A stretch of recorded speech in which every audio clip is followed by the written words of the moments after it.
For biological sequences understanding, one important thing is accessing of that information, कि उन्हें access किया जा सके एक यूनिक प्लेटफॉर्म से, और फिर उस एक्सेस की बेस पे हम उन्हें रीड करें और अंडरस्टैंड कर सकें और कोई राइट भी कर सकें। अब जब ये सारी चीज़ें हमारे पास आती हैं तो हमारे जहन में किस चीज़ का नाम आता है? आप में से कोई बता सकता है? Might be basically what happens is कि क्या नाम हमारे जहन में आना चाहिए, that is of NCBI's entrance database. अब ये एंट्रीज डेटाबेस क्या है? एंट्रीज डेटाबेस बेसिकली एक यूनिक या एक यूनिफॉर्म प्लेटफॉर्म है जिस पे हमारे डिफरेंट जो डेटाबेस बैंक्स या डेटाबेसेस हैं they are put in a combined form. जैसे यहाँ पर जैसे हमने लिखा कि हमारे पास जेन बैंक्स है, जीन ओंटोलॉजी है, EMBL है, DD data bank of Japan है एंड सो ऑन। ये सब के सब डेटाबेसेस अगर हम एक यूनिफॉर्म प्लेटफॉर्म से या यूनिक प्लेटफॉर्म से एक्सेस करना चाहें तो हमारे पास NCBI वालों का एंट्रेस डेटाबेस है। अब इस एंट्रेस डेटाबेस को प्रोग्रामेटिकली कैसे यूज़ किया जाए?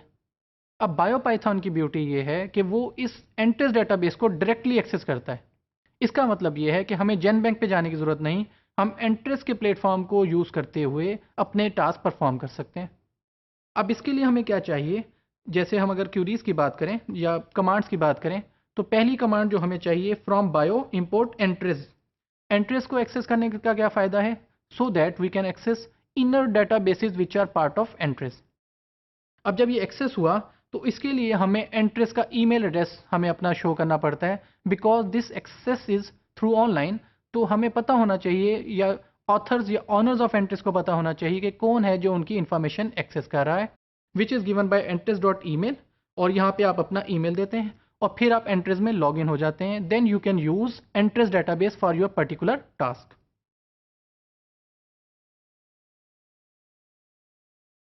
Now access to databases in Entrez. First two lines हमने रिपीट की हैं जो लास्ट स्लाइड पे बोली थी, फ्रॉम बायो इंपोर्ट एंट्रेस और then given the email.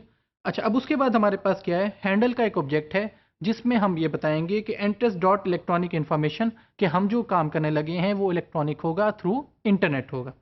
Then record. Record क्या है? इंडिविजुअल एलिमेंट है which will have one record from the Entrez database. So record Entrez dot read handle. अब वो हैंडल वो चीज़ करेगा। अब अगर हम ये देखना चाहते हैं कि इसमें क्या चीज़ पड़ी है तो हम सिंपल करेंगे रिकॉर्ड और उसके बाद उसका नाम लिखेंगे जो DB लिस्ट है। अब हमें पता लग जाएगा कि जब एंट्रेस से हमने रिकॉर्ड पढ़े तो how many databases we can access, such as a list is given here just as PubMed, protein, nucleotide, न्यूसेस structure and so on. Means के सिंपल 3 लाइनें ऑफ बायोपाइथन कोड लिखने से हम इतने सारे डेटाबेसेस को एक्सेस कर सकते हैं through Biopython. Reading from DB। So reading के लिए अब हमने क्या करना है? हमने वही जो कमांड थी एंट्रेस डॉट ई इन्फो में, सिंपल हमने डेटाबेस का नाम दे देना है जिसको हम पढ़ना चाहते हैं। फॉर एग्जाम्पल इन पर्टिकुलर इस केस में हमने ये देखा कि DB is equal to PubMed. अगर हम पबमेड को रीड करना चाहते हैं तो हम ये रिकॉर्ड दे देंगे। Second one is we want to read the individual record inside the PubMed. उसके लिए हम क्या करेंगे? Record DB info description PubMed और बिब्लियोग्राफी रिकॉर्ड। अब ये हमारे पास क्या बताएगा कि पबमेड के अंदर जो बिब्लियोग्राफी रिकॉर्ड हैं वो कौन से अवेलेबल हैं, किस फॉर्मेट में हैं।